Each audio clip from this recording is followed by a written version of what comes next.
social enterprise, and I must say I am the baby, or we are the baby here amongst amazing organizations like local Women's Handicrafts and Mahagati. We started as a really tiny group of women to help actually the mothers of the students at Maya Universe Academy, and we wanted to basically give them the employment opportunities and income generation opportunities that is lacking a lot in rural areas of Nepal. And just to give you a background on Maya Universe Academy, we are a social enterprise focusing on quality education, where we give access to quality education in rural areas where normally, or despite there being access to education, public education, it is not up to scratch. And so my Universe Academy was founded in 2010 by Nepali youngster at that time, Manjil Rana, and he decided to visit his ancestral village in Tanahu district, which is Midwest, I guess, Nepal. And what he found was that the public education was not up to scratch. And he wanted to offer his service. He wanted to offer his time in the public schools, but they didn't really give him that opportunity. So being very persistent and hard-headed as he is, he decided to open a school from a tent in the middle of a jungle, which was basically a land given to him by one of his family members. And from then, after speaking and after discussing the needs of the community and their children's needs and their future, before he knew it, he had like over 200 families lined up outside his tent in the jungle to receive education. And that's how my Universe Academy started, by the cooperation and determination and the commitment of the parents within that village to educate their children and to invest in their children's future. So the school started really like, it's a private school, it's a social enterprise as a private school, but it's very community driven, it's very community based, and it was the parents themselves that actually helped build the structure of the school. And as the school started, Manjil Rana, the founder, realized like, okay, we have all of this community support, how are we going to actually sustain the school? Like, he had no funds at that time. So what he came up with was a model whereby the parents of these students who don't have the money to invest in their education, they have the skills and the resources and the know-how to do a lot of things. So instead of charging them money, he asked for their time. And this is how it really started being a community-driven school. So the model is actually based on the parents of the students volunteering twice per month, and they would engage in agriculture, construction, and any maintenance activities that go on. Just to give you a background of where we're at, over the years, we've had schools in various parts of Nepal, and because of the structure on school licensing, we were not able to educate kids over a certain grade. Therefore, if they wanted to and if the families accepted, they could come to the main school where we had the license to continue operating in the next years, right? So the what we call the main school in Tanahu district has until grade 7, and that invited kids from other schools of my Universe Academy from different districts to actually get boarded and educated within that school. So that suddenly opened up a hostel. Before we knew it, we have a hostel, and now we have over 100 kids living in this hostel. In the meantime, we wanted to not only empower the children through education, but also their families, right? And we find that a lot of the kids that we educate, a lot of them don't have their father present physically because they have immigrated to different countries for work. And this leaves oftentimes mothers trying to fend for themselves, trying to raise their family. Sometimes they receive the income, sometimes they don't, sometimes their husbands never come back. And this is really, really often. This is very common. And I think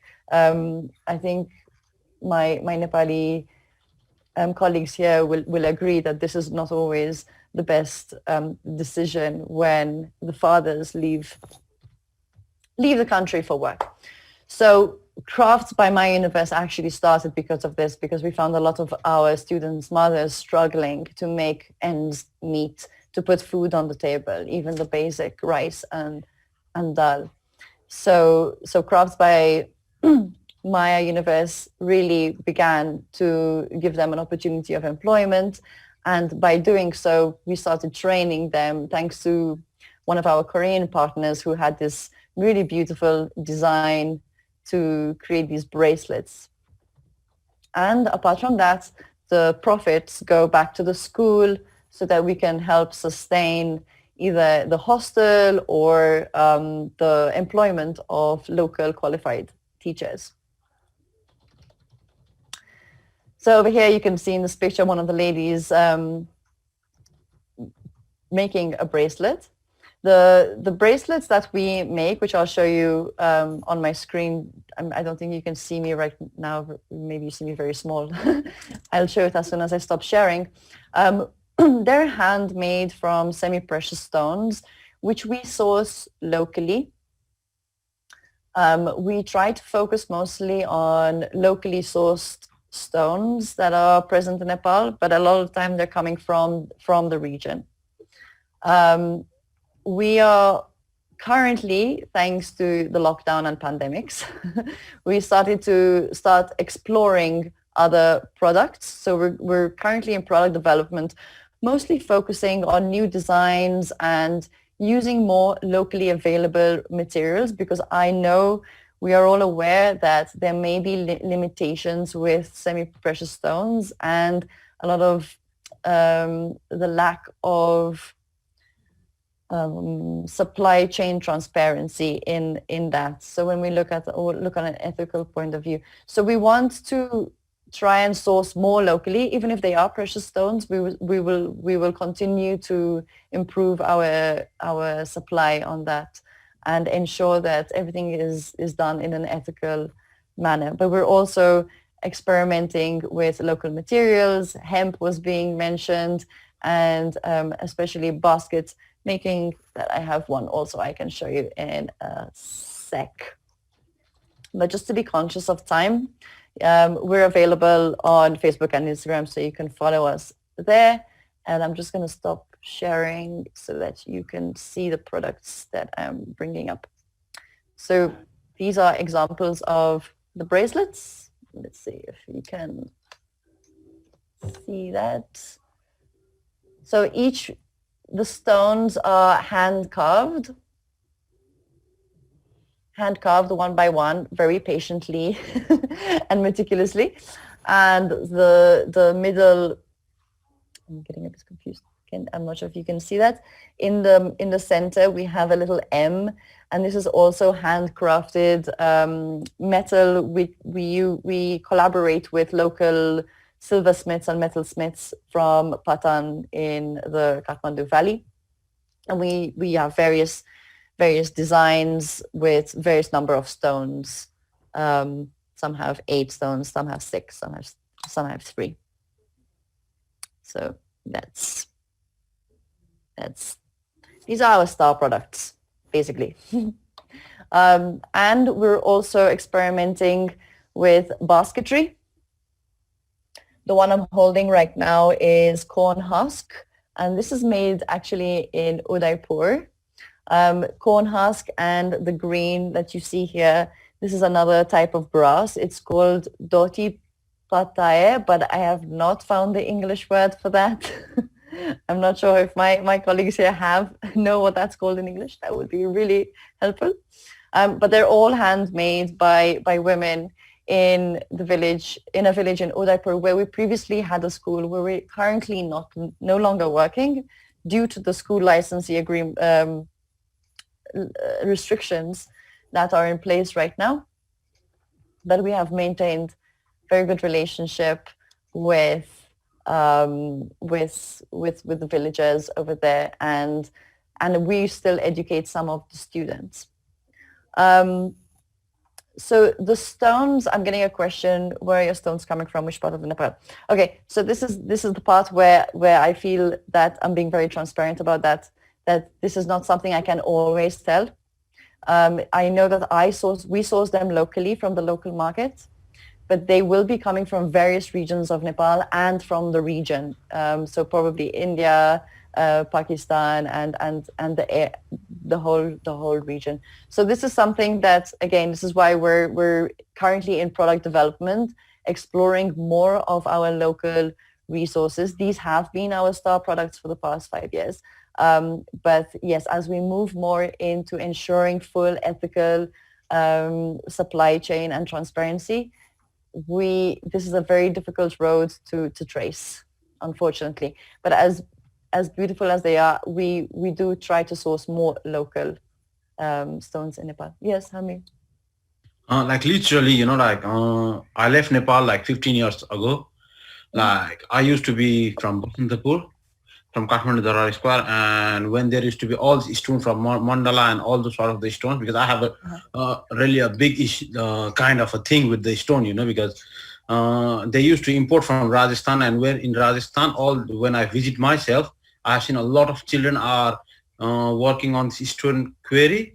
So that's the reason that I asked the question, because I haven't seen because there is amethyst, there are a different kind of stone. That's the reason, Is there any kind of a trace you are doing for that? Because sometimes we call it as ethical, and then when we trace back, it is maybe not. Don't get me wrong, though. You are doing a very good thing. Entirely.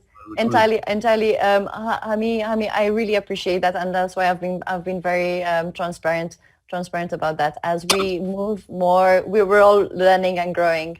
And as I said, we're a small micro enterprise, and these were our star products. But as we grow and we learn, yes, we would like a more transparent supply chain. And having said that, the whole industry at large with stones has not been very transparent about the ethics. So although these products are beautiful, and we know on a different level, maybe some of you are interested in this or not, the energetic level of stones is quite there and relevant. We do need to ensure that our whole supply chain from A to Z is transparent and ethical and above board. So yes, this is why Crafts by My Universe is exploring new techniques, trying to explore the use of more local stones from Nepal, where it may be easier to trace back the source rather than sourcing directly from the market. So if any of you have experience with that, that would be amazing to help us out. As a social enterprise, our focus has always been to provide skill development, employment opportunities, and independent income for the women, as well as providing Maya Universe Academy the financial benefits to continue the education of the children and employment in education. So this is still on the handicraft side, and on the ethical side of that, we're still getting there. As I said, we're the babies. We're the babies. Hannah, do you have any contact information? Yes, I will be sharing the contact information in the chat. And to find out more about My Universe Academy and the work that we have done, especially with our first batch of students who have graduated from Maya Universe Academy and are now in various schools within Damauli, which is the closest town within our district, nearest town in our district. I just want to share the kind of work we're doing on the educational front and where the profits are actually going. So I will be sharing that in the chat as soon as I'm done. But on that note, what we're looking for is mostly retailers and collaboration, basically partners, to get our product out there so that we can continue giving work to more women and upskilling, continue to explore the potential of the skills that they probably already have, just to translate that into a contemporary product that is sellable, that people want for in today's world. So yeah, product development, skill development. For that we need funding. For that we need sales, and yeah, we're looking for retail partners. On that note, I thank you all for your time. I know that Sunil is saying, I agree with Hannah, in Nepal's context, we don't have sustainable source of many raw materials. It is not easy due to scale and other reasons. Yes, that is a huge problem. And I see this also, I know Nasreen was talking about the textile industry, even though a lot of the time we have to import the threads from India or China. And this is a huge setback for many of us who are trying to do A to Z ethical and transparent. And as one of the committee members of Fashion Revolution, I think this is a huge drawback on the industry itself at large. Yeah, scale and availability of raw materials. Yeah. Thank you. And thank you so much for this invitation. Have a beautiful weekend, everyone. Thank you so much, Hannah. Yeah, I think your products would probably work really well. I know Emer there in the chat, I think she's left, but she was mentioning some of the markets in Ireland as well, like Christmas markets, and that could also be a way to kind of introduce some products to Ireland on a kind of small scale. Yeah, it's interesting to hear about the issues with sourcing sustainable like supply materials. But again, like that's, you know, that's kind of part of all of this, is that you guys are going through the effort of trying to make sure that your products are sustainable, and there unfortunately are not a huge amount of companies that go through that effort to try and from A to Z try and trace the whole process. So I think that that's something that, and I mean, maybe Nasreen and Sunil might also have experience with that, that they can share. But yeah, I think it's really important to address those issues as well. But like I said, it's about trying to make sure that there is accountability and that there is transparency there.